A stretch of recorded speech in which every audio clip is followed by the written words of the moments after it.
Hello everyone from Calico Bluff breakup watch on the Yukon River. So we're here on what, day 3 now, 3 days after Earth Day. The river came up considerably yesterday.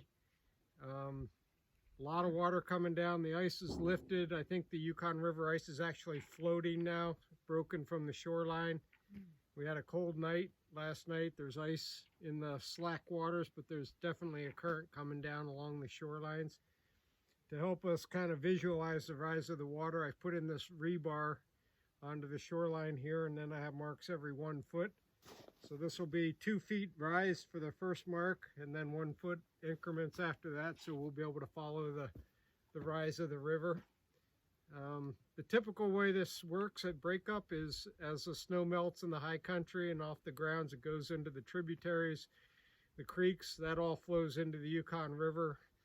That puts the volume of water way up. The ice begins to lift at a certain point, and when that happens, it forms like a crown in the river.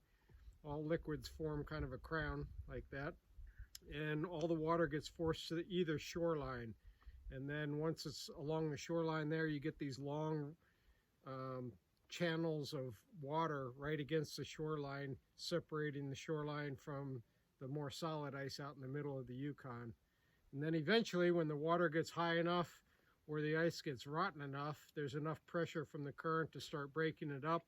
Once the section breaks off, it moves downriver, hits another section that's frozen, and if it's weak enough, it will break that up, and it creates this big domino effect starting down the river, and it just kind of like big bulldozers going down the river, piling the ice in front of it.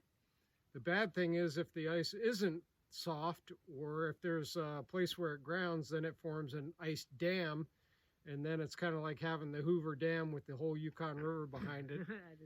It fills up really quick with water. The water level comes way up really high, and until there's enough pressure to blow that ice dam out, that's when you get the flooding, and that's what happened to us in 2009 here. Do you think there's any spots where that might happen? Yeah, we're definitely, depending on how much more water comes, this ice isn't ready to break up yet. It's still solid. It's still pretty thick. And that's the thing that's got me a little bit concerned right here, is that if it does jam up, the ice is like concrete instead of slush. And so it's got a lot more strength. It's going to take a lot more water pressure to blow it out.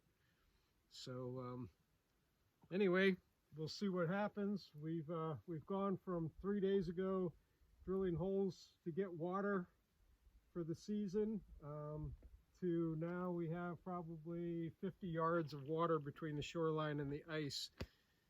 So big changes. Big change overnight. Yeah, huge change. It came up a lot. I stuck a stick right at the water's edge. I'll show you that in a second. That was last night when I shut down about 7 o'clock last night. I put that stick, and it's now 20 feet out into the water, and I can't tell how deep it is there, but I'm guessing, looking at the height of the water, it's probably a good 2 feet. So the water came up over 2 feet last night, approximately. This isn't real scientific, but it's a great visual for you, and we'll be referencing the measuring stick throughout the next couple of days as the water begins to rise and the ice lifts. And breakup is imminent at this point.